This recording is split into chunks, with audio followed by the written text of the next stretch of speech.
Thank you, Mr. Chairman. Mr. Patel, welcome.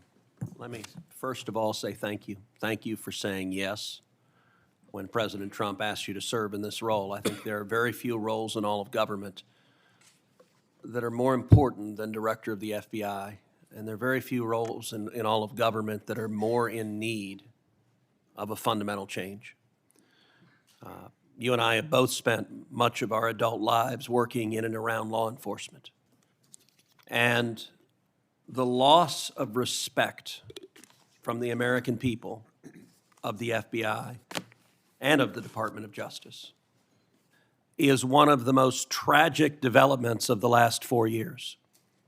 Both the Department of Justice and the FBI have a long history of being apolitical, outside of politics, of being faithful to and focused on upholding the rule of law and keeping the American people safe.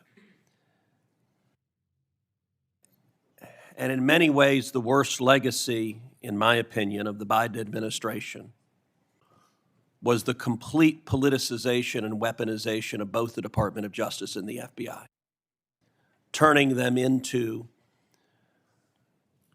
tools to attack the perceived enemies of the Biden White House. Now, you have been charged with going in and restoring integrity of the FBI. That is not going to be an easy task. But before you can carry out that task, and I am confident you will be confirmed and you will be in the position to carry out that task, you've got to make it through the gauntlet of the Senate Judiciary Committee.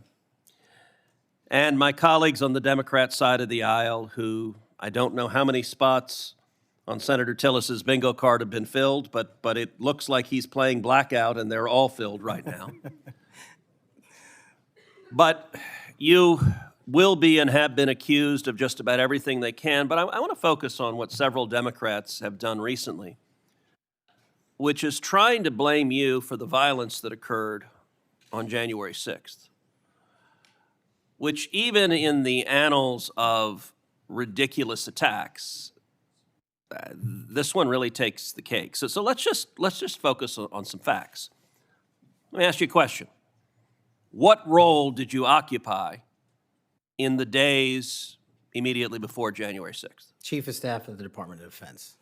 You were the Chief of Staff at the Department of Defense. Yes, sir. So to be clear, you were not rioting at the Capitol. No, sir. Okay. Where were you physically on January 6th? In the Office of the Secretary of Defense in the Pentagon. And what were you doing on that day? On that day specifically, responding to, preparing to mobilize and deploy the National Guard once we got the lawful request from the local governing authority, which was the mayor of D.C. and the Speaker of the House. Now, how many days in advance were you working to prepare the Department of Defense to help secure the Capitol on January 6th? Days in advance, Senator, we were in the Oval Office on an unrelated national security matter with the President of the United States, the Secretary of Defense, the Chairman of the Joint Chiefs of Staff, and myself. And the President authorized up to 20,000 plus National Guardsmen and women to secure any security measures necessary related to the Capitol. So we were moving to the fullest extent of the law before the requisite request came from a local governing authority days ahead of time. And while you were Chief of Staff at DOD, how many times did DOD approach Capitol Police and ask if they needed National Guard assistance? I believe those letters are well documented, numerous instances, and numerous of those instances, those requests were shut down. Now, am I correct that the Capitol Sergeant at Arms said assistance was unnecessary? That's correct, Senator. Who did the Sergeant at Arms report to? The Speaker of the House. That would have been Nancy Pelosi at the time. Is that correct? Yes, Senator. And would that also be Chuck Schumer, then the Senate Majority Leader? The Sergeant at Arms, yes, Senator, reports up there. Did Mayor Bowser, the Democrat-elected mayor in D.C., either request or allow National Guard assistance? She put in writing on the days leading up to January 6th, a declination for National Guard additional support. And that letter is available publicly to the world. And just to speak English for folks at home, a declination meant she said no, don't send National Guard. Is that right? Yes, sir. Let me ask you a simple question, because from the questioning from my Democrat colleagues, they might think otherwise. Do you condemn violence against law enforcement? All of it. And by the way, is that true whether the violence is right-wing or left-wing or anywhere else? There is no discriminating between types of violence against law enforcement.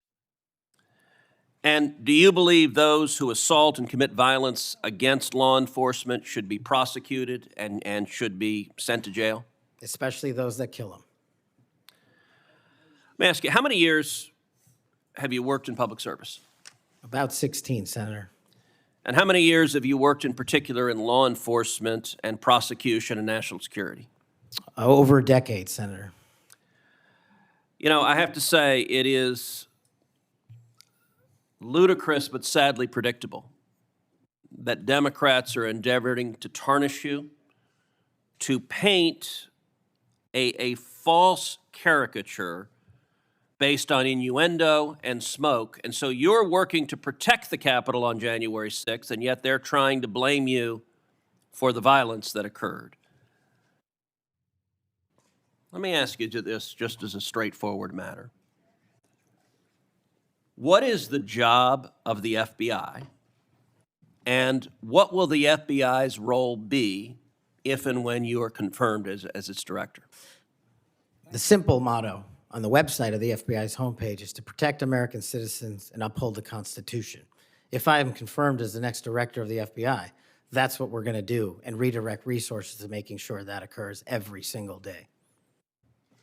Thank you for your willingness to do so, and this committee will hold you to account on restoring integrity at the FBI, and I thank you also for your commitment to transparency. I think that is incredibly important to bringing back integrity, and I'm grateful for it. Thank you, sir.